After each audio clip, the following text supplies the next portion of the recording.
I'm your African history teacher, Professor Hicks, and welcome to another Veterans Day. And today we are going to present some Black heroes of America. As you by now have foreseen, most of the television commemorations and the TV shows, as well as documentaries, are mostly on white brothers and sisters who fought in these wars and who are considered veterans. But there's very, very little talking about us. So I thought I'd take some time out and read some things and also throw some names in different, I would guess, war hero recipients, Black war hero recipients, and give you some background of some of the things that we've done in this country. We have fought in every war that this nation has been a part of. It is somewhat unfortunate that our history, meaning the United States of America's history, is more or less sequenced by its wars. More or less sequenced by its wars. I don't know if that's something to celebrate, but I do know that the veterans that took part in those wars, all the veterans, no matter what color or what gender they are, deserve praise and deserve the complimentary thank you for your service. So today we're going to present some African people who took part in these wars. I'm going to start off with a little reading about the American Revolution. Yes, the American Revolution is one of the least talked about wars where African people took a part. We know about the Civil War. We've seen movies and documentaries on the Civil War. We know about World War I and World War II. I should say we don't know, but we have heard some things mentioned about Black Americans and Black war heroes for those wars. But for the American Revolution, we don't. Why? Because the American Revolution was a paradox. First of all, you had those heroes who fought for the American Revolution, for the Declaration of Independence, and subsequently the uniting or the Union of America. On the other hand, we have some very important men on the other side who fought with the British because they were promised their freedom. And like any sane man would do, they fled to the opposite lines in order to receive their freedom. Unfortunately, for many of the patriots on the American side, though they fought for their freedom, some of them after the revolution returned to slavery status. You should know too that after the revolution and the ultimately union of the United States, the codes for African behavior, laws and legislature increase. It is not a stretch to say that after the American Revolution and the final Declaration of Independence and the actual union of our country, that African slavery expanded, became more entrenched. Laws regulating behavior, laws regulating voting, laws regulating participating in courts, laws regulating intermarriage, all of those things tightened up for more than far worse than they ever were before the revolution. So let's go on and let's deep dive into that. First, a little anecdote. They lived in Connecticut. Excuse me. They lived in Connecticut in the days of the preceding revolution, a patriotic preacher who was given to making pretty speeches about liberty, about death. This preacher owned a slave named Jack. The preacher preached, and Jack's slave then listened and wondered.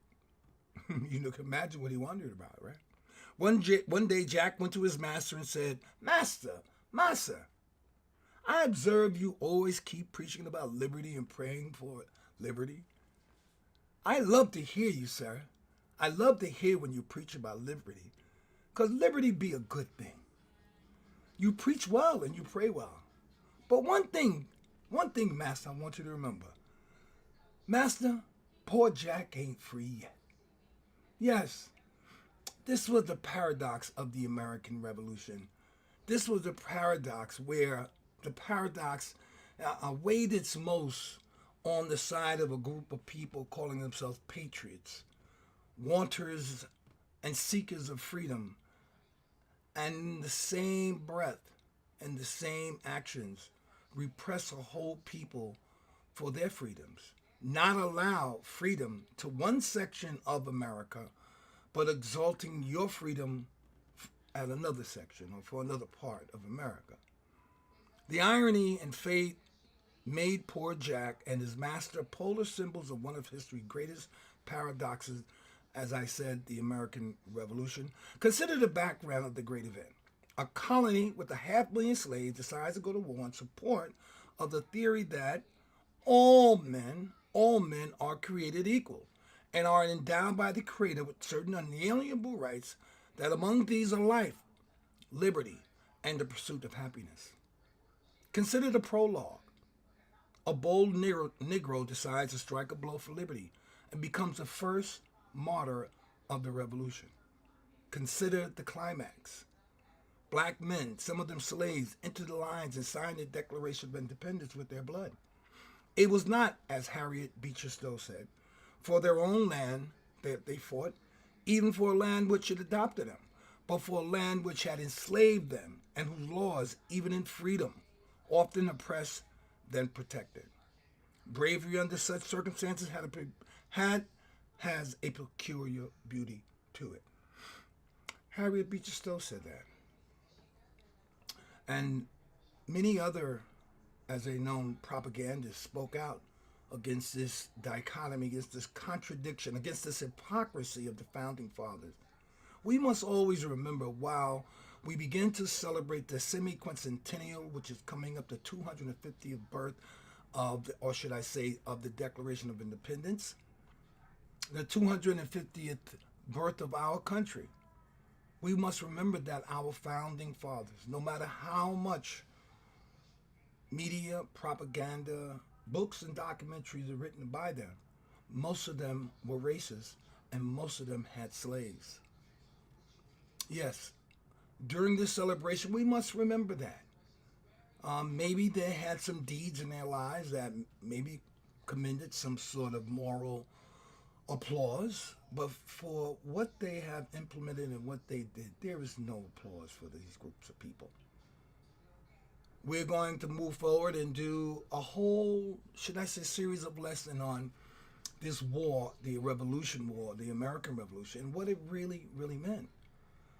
Was it a war that everyone supported?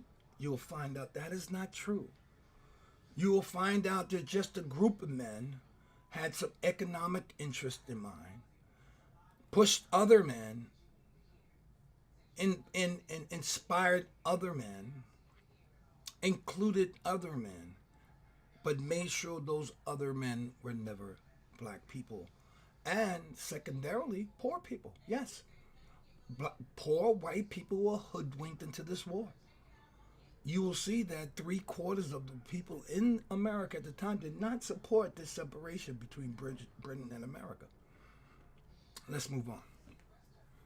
Behind the revolutionary rhetoric, behind the bombast, behind the lying and the dying and the bleeding is the irony that black men toiled and fought so that white men could be free. This fact was not lost on the revolutionary generation. It worried good men and women so much that they made the Negro freedom an inevitable corollary of the American freedom. James Otis and Tom Paine, the greatest propagandists of the revolution, thundered against British tyranny and slaveholder tyranny. Abigail Adams, John Adams' wife, also supported African freedom. She said to her husband, "It always appeared a most iniquitous scheme to me," she said, "to fight ourselves for what we are daily robbing and plundering from those who have a good right to freedom as we have." Abigail Adams. Thomas Jefferson, a worried slaveholder, inserted a clause in the Declaration of Independence, which indicted the King of England for promoting slavery. He, as Thomas Jefferson said, waged a cruel war against human nature itself, violating its most sacred rights of life and liberty in the person of a distant people who never offended him, captivating and carrying them into slavery in another hemisphere, or to incur the mulatto, to incur, to incur the miserable death in their transportation thither. Yes, Thomas Jefferson. This clause was struck out in deference to the Southerners and the slave carriers who gave grave doubts about the meaning of the sentence, all men are created equal. Yes, during the Constitutional Convention, the Southern states required and demanded that Thomas Jefferson take out this reference to freedom and slaves in order for them to ratify the Constitution or to approve it. What precisely did the word all mean? I mean, as much as we're going to hear it over the next 6 months, culminating in July 4th, 2026, and the celebratory day, what does all mean? Does all ever include all? Or another hoax by our founding racist fathers? This question agitated the minds of men before and after the Revolution, and it played an important role in the pre-war jockeying between patriots and loyalists. Now, loyalists were people or colonials who sided with Great Britain. Ingenious patriots called on the poor. Ingenious patriots called on the poor and the unenfranchised for support, and these classes, having tasted power, became increasingly independent. Having nothing to lose in a reshuffle of the power, sailors, artisans, and Negroes rioted against British officials, stoned the houses of loyalists, and voiced open their demand for representation and property in America. The revolution, one historian noted, was not merely a question of home rule, it was also a question of who would rule at home. An untold story of this era is a part of the Negroes. One more time. An untold story of this era is the part of the Negro and what he played in the agitation which isolated the Loyalists and forced an open breach with England. Negroes were prominent in the tumultuous Stamp Act. Riots. There were riots with the Stamp Act, being charged extra duties or taxes for stamps. Negroes were in part of that. As many of the documentaries you may have seen where it seemed just one white folks running up and down the street, Negroes were part of that. Negroes were for a fortnight, the tension in Boston after the Stamp Act riots continued to increase until on the night of August 28, 1765, boys and Negroes began to build bonfires on King Street and blow the dreaded whistle and the horn that sent the Boston mob swarming out of their taverns, out of their houses, out of the garrets. A large crowd immediately joined and gathered around the bonfires, bawling for liberty and property. The black men were a part of that agitation. When British troops were dispatched to Boston to awe the population, Negroes and whites drove them out. Negroes and whites together drove them out. Several months before the Boston Massacre, British soldiers tangled with Bostonians. One Bostonian newspaper commented, in the morning 9 or 10 soldiers of Colonel Carr's regiment were severely whipped on the commons. To behold Britons scourged by Negro drummers was a new and very disagreeable spectacle. All through the long winter of 1769, soldiers and citizens fought a cold war. There were provocations on both sides, innumerable street brawls, tavern fights. In the spring of 1770, tensions reached an explosive point. On Friday, March 2nd, 3 soldiers got into a scrape with a rope maker. The soldiers were driven off, but they returned with reinforcements. Headed by a lanky Negro, a townsman upbraided to the Negro. "You black rascal," he called out. "What have you to do with white people's quarrels?" The Negro replied sweetly, I suppose I may look on. The Negro looked on and threw a few punches as well. Despite his help, the soldiers and he were driven off. They stalked away, nursing their wounds, shouting curses and threats. Rumors and predictions of a disaster swept the town. By Sunday night, Boston was boiling. But Monday morning dawned a cold and gray day. There was a film of ice on the ground. Toward the evening, the sky cleared and a young moon bubbled up over Beacon Hill.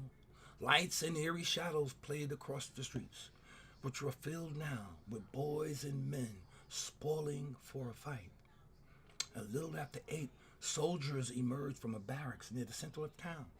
They were armed with cudgels and tongs. Townsmen gathered in front of the barracks and waited to see what the hour would demand of them. In the center of this group stood a giant who was no stranger to white people's quarrels, by the way. He was 6'2" and looked taller. Although his knees were nearer together than common, meaning he was not needed, he moved gracefully. He had a large, powerful arms and big hands. His name was Crispus Attucks, but some men called him the Mulatto. You see, he was a native of Framingham, Massachusetts, where he was born sometime around 1723. A Negro with some Indian blood, Attucks had spent several years as a slave and had escaped. After his escape in 1750, he went to sea as a sailor, as many African Americans did during this time. We filled the roles of the Navy, of most sea ships during this time because it was a means of escape. It was a means to get on the water and sail while your brethren might have been enslaved on farms and in houses. Tall, brawny, with a look that was enough to terrify any person, Attucks was well known around the docks in Lower Boston. Attucks was not a proper Bostonian, a fact which has pained innumerable historians. He was a drift of sorts, a man who loved freedom and knew what freedom was worth. He was about 47, fearless and commanding. When he spoke, men listened, and when he commanded, men acted.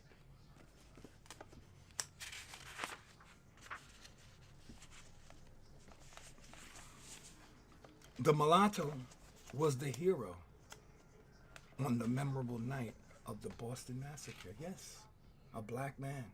Many of you know this story as told by your teachers. But he, a black man, was truly the hero. And though might be taken lightly now, in light of what's going on in this country and its racial divide, we must remember where we stood. Atticus, he moved around the people, urging them to stand their ground. They stood firm, but so did the soldiers. Insults were exchanged. A fight flared. Attucks led a group of citizens who drove the soldiers back into the gates of the barracks. The soldiers rallied and drove the people back. The sounds of clubs striking on human flesh could be heard from several blocks away. Someone ran to the old brick meeting house and rang the fire bell. People poured out of their houses. A small boy ran through the crowd, holding his head and screaming, "Murder! Murder!" He told the people that the sentry in front of the custom house had bashed him across the head with his musket. A furious crowd moved to the custom house. In 3 groups they came. One group holding clubs over their heads, huzzaning and whistling, following the intrepid mulatto Crispus Attucks. The crowd gathered before the sentry in the square, facing the custom house. The boy came up and said, "This is he. He's the one who hit me." Someone said, "Kill him. Knock his head off." Another voice said, "Burn the sentry box. Tear it up." Backing off, the sentry climbed the steps of the custom house and called for help. Down King Street, now State Street, came 7 soldiers, clearing the way with their muskets before them, thrusting them into the crowd. The soldiers made a semicircle around the sentry box, blocking in the soldier. Captain Thomas Preston joined them. "Do not be afraid," Attucks and his group cried. "They dare not fire."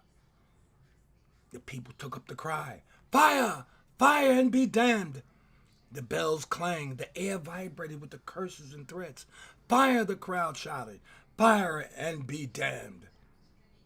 Attucks and the men following him gave 3 cheers and moved to the front of the crowd.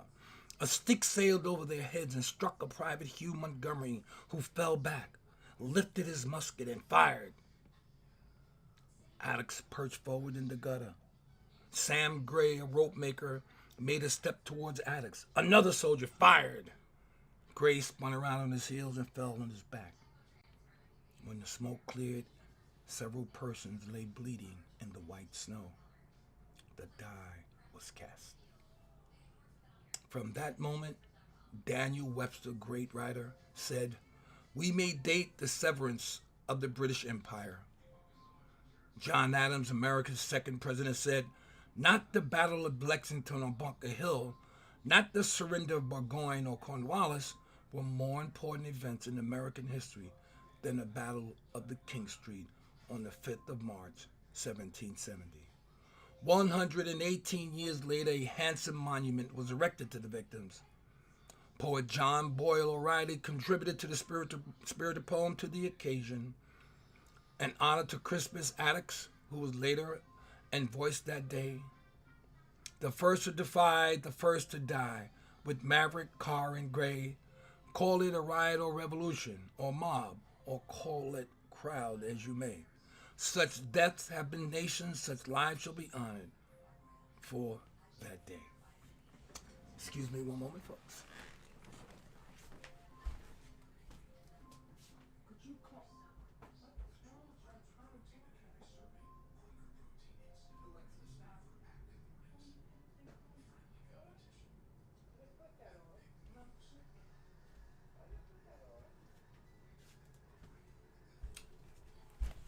I'm so sorry. Okay.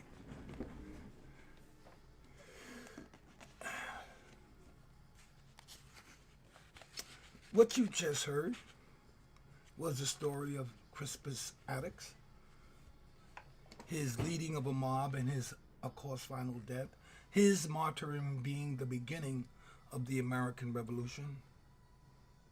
Attucks little thought, wrote Samuel Green, that in the future generations a monument of granite and bronze on a public site will be erected in his honor, and his comrades as well, for they took part in the State Street fight, and that his own name, cut in stone, would lead the list of those who fell on that eventful evening. Thus the whirligig of time brings in his revenges, and verifies the gospel saying that, but many that are first shall be last, and the last shall be first. Having played an important role in precipitating the conflict, Negroes were in the front ranks of the first battles. When Paul Revere galloped through the Massachusetts countryside, he alerted Negro and white Minutemen. Negroes were at Lexington, at the bridge in Concord. Lemuel Haynes was there, Samuel Kraft, Peter Salem, Pomp Blackman, and John Potamia, and Isaiah Barjana. Lemuel Haynes was also at Ticonderoga with Ethan Allen when he invoked the great Jehovah on the Continental Congress. So was Primus Black, Ephraim Blackman, 2 members of the famous Green Mountain Boys. These were patriots who fought on the side of the Americans. These names I just mentioned were heroes, black heroes during the American Revolution. When the British stormed up Breeze Hill in the battle mistakenly called Bunker Hill, Negro patriots were in the ranks with the white patriots. One of the heroes of that hot June afternoon was Peter Salem, who shot Major Pitcairn when Pitcairn popped up and announced a trifle prematurely, "The day is ours." Among the many Negro soldiers who fought at Bunker Hill were Prince Hall, yes, the famous Mason or Masonic, who started the Prince Hall Lodge in the United States. Pomp Fisk was there. Cuff Hayes was there. Caesar Dickerson, Caesar Witherby, Salem Poor, as we mentioned, and the 2 Salems, Peter Salem and Salem Poor. They were among the great heroes of the Revolutionary War. Remember those names, folks. Honor them today on this Veterans Day. Poor, Salem Poor, that is, one of the black heroes, was later commended by 14 officers who said he behaved like an experienced officer as well as an excellent soldier. To set forth particulars of his conduct would be too tedious, said one officer. In the person of this Negro, in the person of this said Negro, centers a brave and gallant soldier. The Battle of Bunker Hill, the Battle of Bunker Hill, was fought in June, famous great battle. In July, George Washington took command of the American troops. An order went out immediately from his headquarters forbidding the enlistment of Negroes. Yes, this George Washington of ours was really some character. He was a mean-spirited, racist founding father. When you read the history of George Washington and his relations with even his slaves, you guys have heard of Aaron Judge. Well, there's a slave that was on his farm called Oni Judge, a woman who escaped for her freedom. I'm going to tell you in the coming days of the efforts this man and what he did to recapture the slave. Some of the actions and behaviors of George Washington do not list him as a founding of anything, because the man was purely a racist. Let's listen. As said, George Washington, immediately as he took command, he immediately, from his headquarters, forbid the enlistment of Negroes. Several factors entered to the decision to bar Negroes. Despite the evidence in front of their eyes of how great we fought, some officers insisted that Negroes were poor soldiers. Others said it was shameful to ask Negroes to fight to die for white men. Still others said it was dangerous to use Negroes as troops. You don't want to give a Negro a damn gun, do you? If America used Negroes, they reasoned, so would England. And that's going to be a prophetic thought. The argument raised through the fall of that year, it was debated in Congress, in the coffee house and in the manors. George Washington summoned his general officers and they sat down in October to debate the question. It was decided finally to bar all Negroes, slave and free. Washington issued an order in this effect, on this effect on November 12th, 1775. And today is what? What is today? November, I believe, 11th? All right. It says prophetic. 7 days early, however, Lord Dunmore, Lord Dunmore, the deposed royal governor, now Lord Dunmore, though he wasn't American at this time, he was deposed and thrown out. So immediately he became a general with the British Army. When he heard of George Washington's action, here's what he did. From his ship in Norfolk Harbor, Dunmore proclaimed freedom to all male slaves who were willing and able to bear arms. Thousands of slaves immediately deserted their masters, of course they did, to fight for their freedom. At Kemp's Landing in Virginia, they proved their mettle by defeating a group of Virginians. Check this story out. When the white men during this battle broke their ranks and ran and retreated through the swamps, the former slaves gave chase. At this point occurred one of those little incidents that illuminates the whole entire era. Yes, that illuminates the whole era. One Colonel Hutchins of the American Patriots, a proper Virginian, meaning he owned property, was cornered by a Negro man he recognized as what? As one of his escaped slaves. Irony. Naturally, the colonel was indignant. He fired at his slave, but the bullet missed. The ex-slave closed in and whacked his former master across the face with his saber. Then, in the greatest humiliation of all, Colonel Hutchins was led into the British lines by his own former slave. That's why I say, folks, my aunt works in a very mysterious way. With all the horrible things that are going on in this country right now, to all people, there is a reckoning. There is a reckoning. All bad things can't last just as well as all good things can't last. Have hope. Here you see a former slave cornering, cutting, and leading his former slave master back into the enemy lines. I find that so heartwarming. Thoroughly alarmed by Dunmore's proclamation, Virginians attempted to pacify their slaves. Of course, when you know your slaves are about to leave you, or your slaves could at any moment butcher you in your sleep, knowing that they might get away and run to enemy lines, of course. One paper ran a long editorial heading, and the heading said, "Caution to Negroes." The Virginia Gazette said, "Be not then, ye Negroes, tempted by this proclamation to ruin yourselves, whether we suffer or not. If you desert us, you most certainly will." Well, Negroes could read back then. And if they couldn't, of the Negroes who could read would read for them. Do you really think this scared them? It's like the old Tony Montana slogan, what can Castro do to me? What can you do to me that Castro has not done already? Oh my God. All right, it continues. General Washington was also alarmed. He reversed himself and permitted the enlistment of free Negroes. Oh, free Negroes who had fought in early battles. Now remember, black men had already proved themselves already.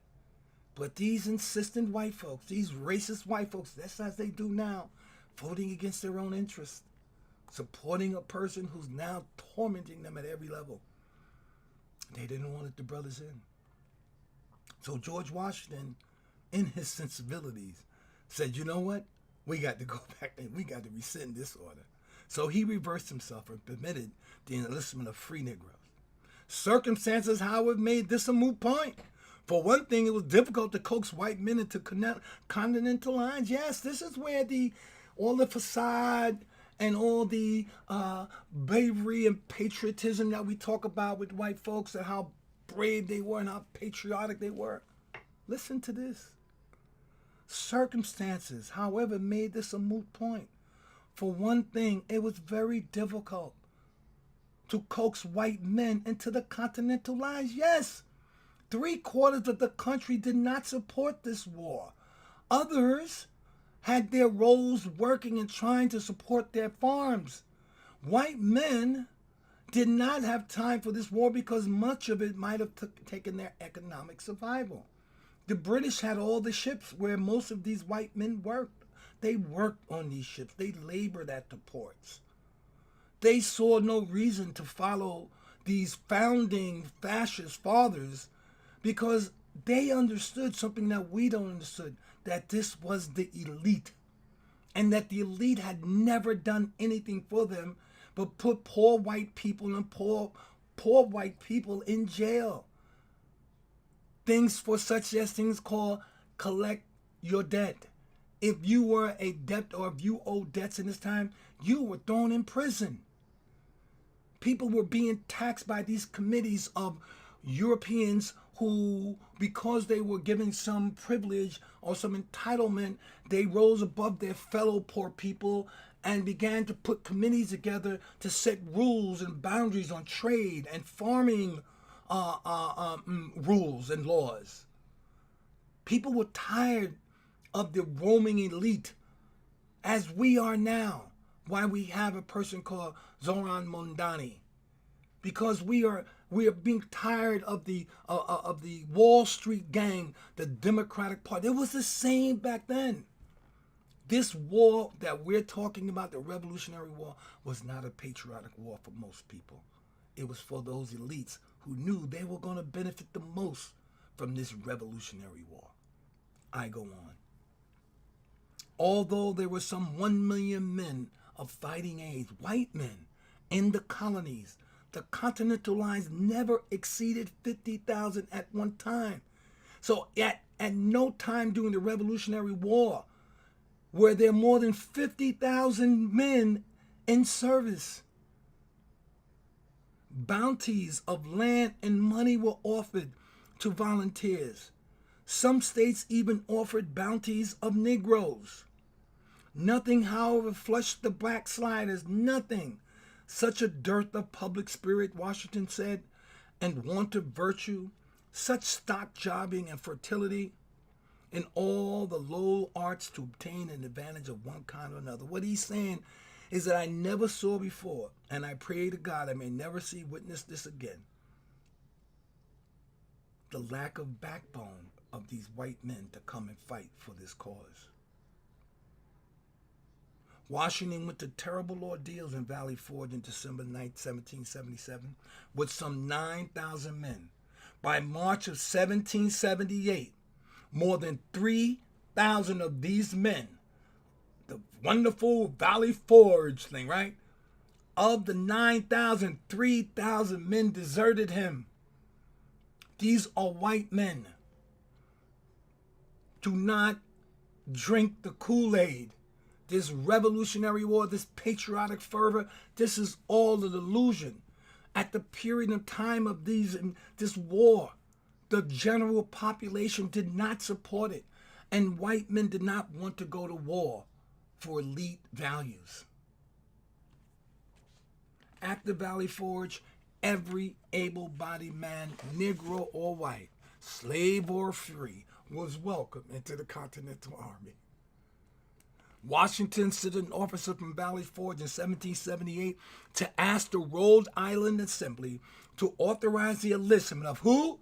Negro slaves, the very people he enslaved on his own Mount Vernon farm, the very people he refused to enlist a year ago. Now he's seeking their help.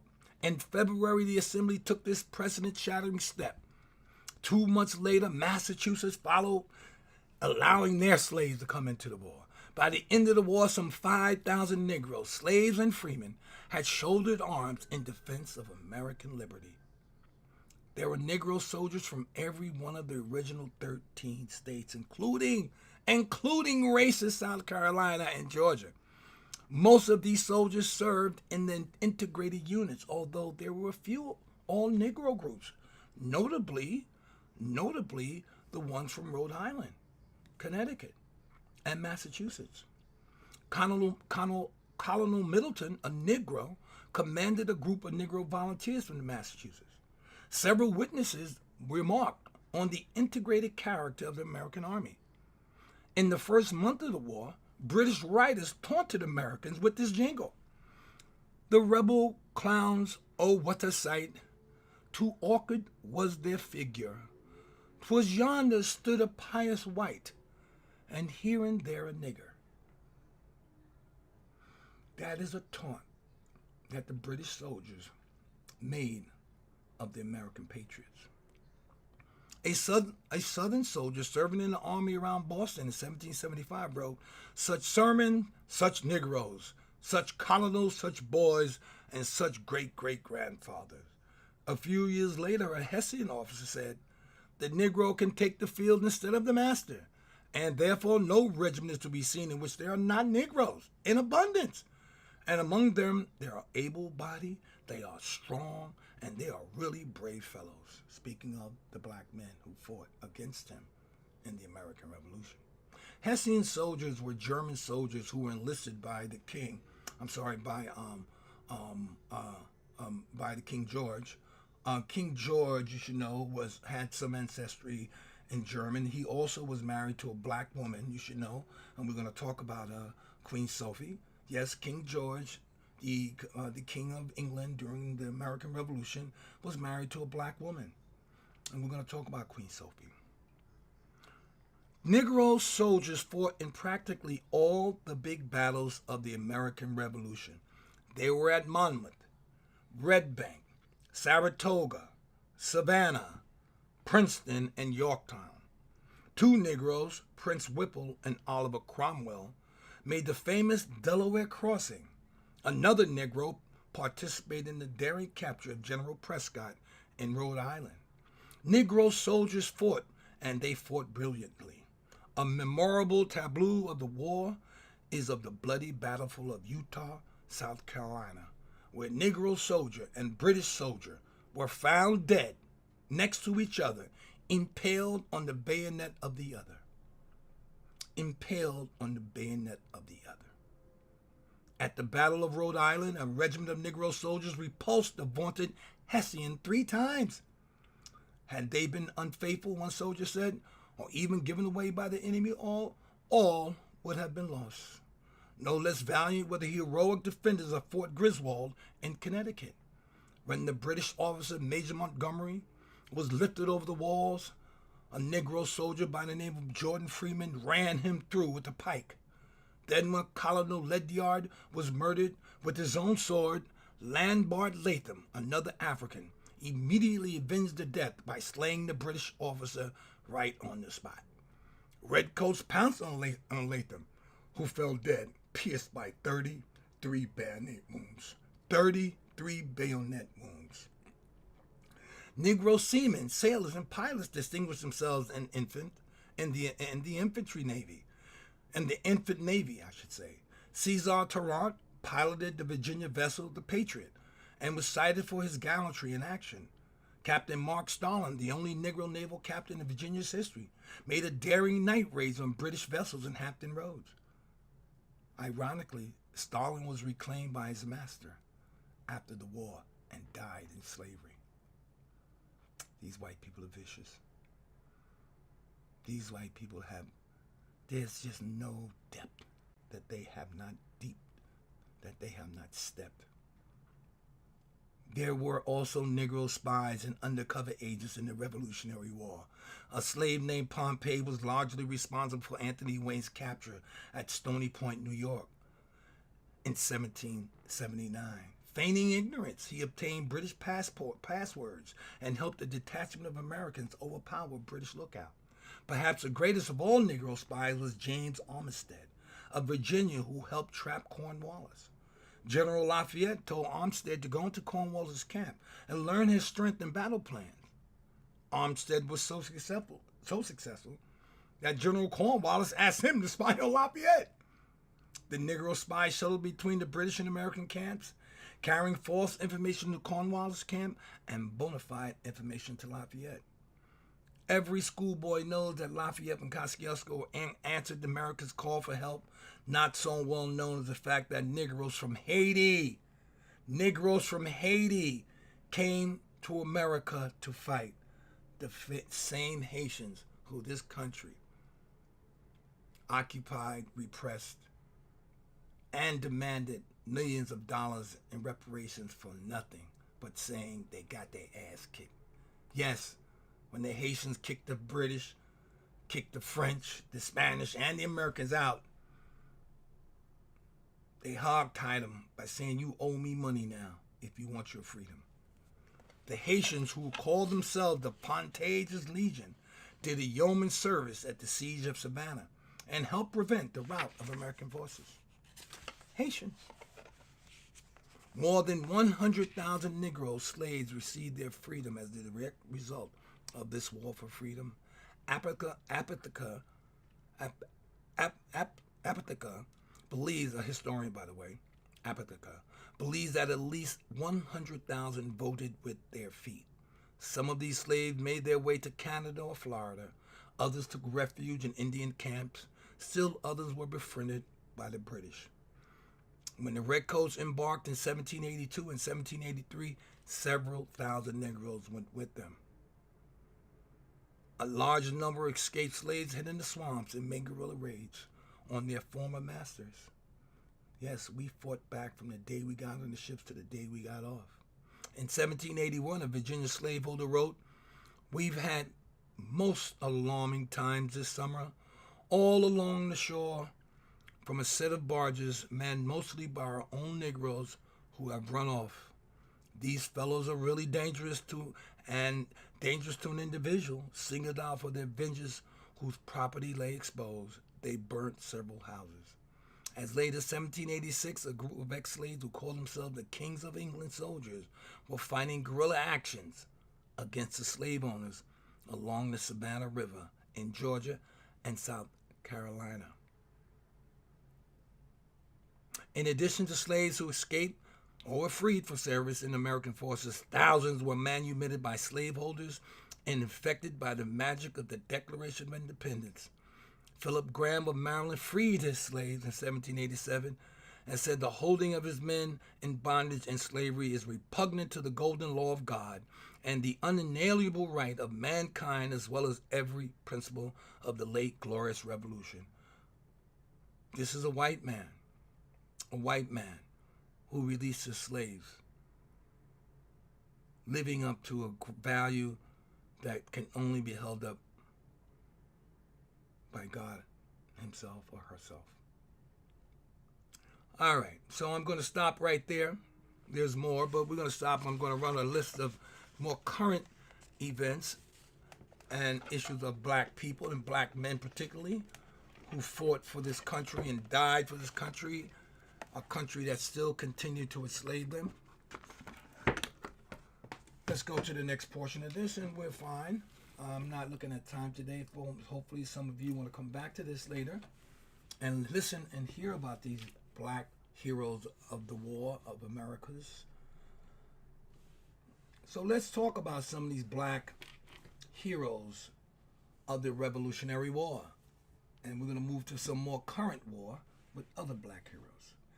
Here are 5 prominent black heroes of the American Revolutionary War from 1775 to 1783.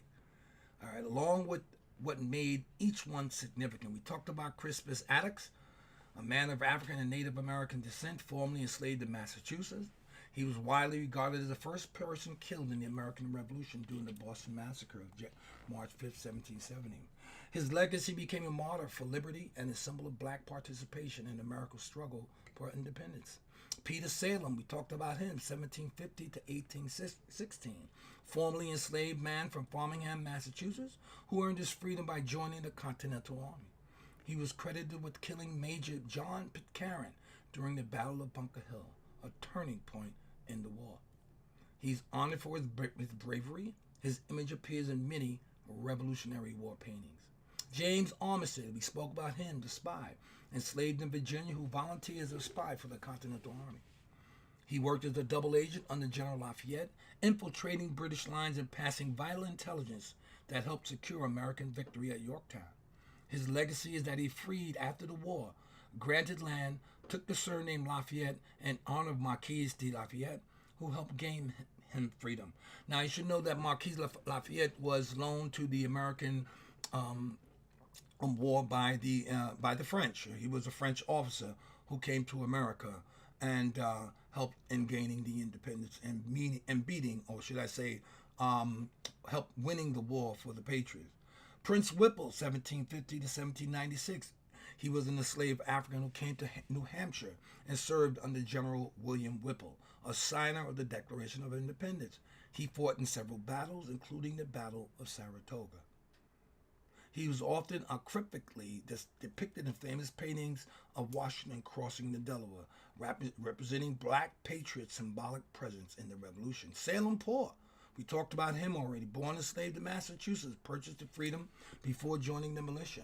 Distinguished himself for bravery at Bunker Hill, where 14 officers petitioned the Massachusetts legislature to recognize his valor, writing that he behaved like an experienced officer. He became one of the best documented black soldiers of the Revolution. Austin Dabney, wounded black soldier at Kettle Creek, later granted land for service. And the great poet and enslaved poet Phillis Wheatley. Now, I have a problem with Phillis Wheatley because she never mentioned black people in any of her poems. She never talked about freedom. She was a friend of the Patriot, but she was a little over-friendly. I don't want to go into destroying her. She was a friend of George Washington. She wrote him letters, but she never made a blink or never made a stir, never made a protest about her enslavement or her people being enslaved. So I have a little difference with her. All right, so let's talk about a couple of more people that you haven't heard of. Just Austin Dabney, enslaved man from Georgia who served in the Georgia militia. His legacy was granted land and a pension after he fought. That was extremely rare for black soldiers. Rarely did they get pensions. Some of the white soldiers didn't as well. Lemuel Haynes, I think we mentioned him. He was born to a white mother and black father in Massachusetts, indentured at the age 21. He served in the Continental Army in Lexington, Ticonderoga. Later became the first black ordained minister in the United States, a strong advocate for liberty. Oliver Cromwell, we mentioned him too, free black man from New Jersey. He served under General Washington for 7 years, participating in the Trenton Battle, Princeton Battle, Brandywine, and Yorktown battles. After the war, he was awarded a pension and land by the state of New Jersey. He lived to be 100 years old. Prince Easterbrook, enslaved man from Lexington, Massachusetts, fought in the Battle of Lexington, the very first battle of the Revolution, and was wounded in action. Okay, all right, let me see if I can, I'd like to bring you more up to date because I wanted to finally end with our, we talked about the Haitian soldiers. I wanted to talk about the more recent group of black heroes called the 761st Tank Division, who fought with honors, in World War II.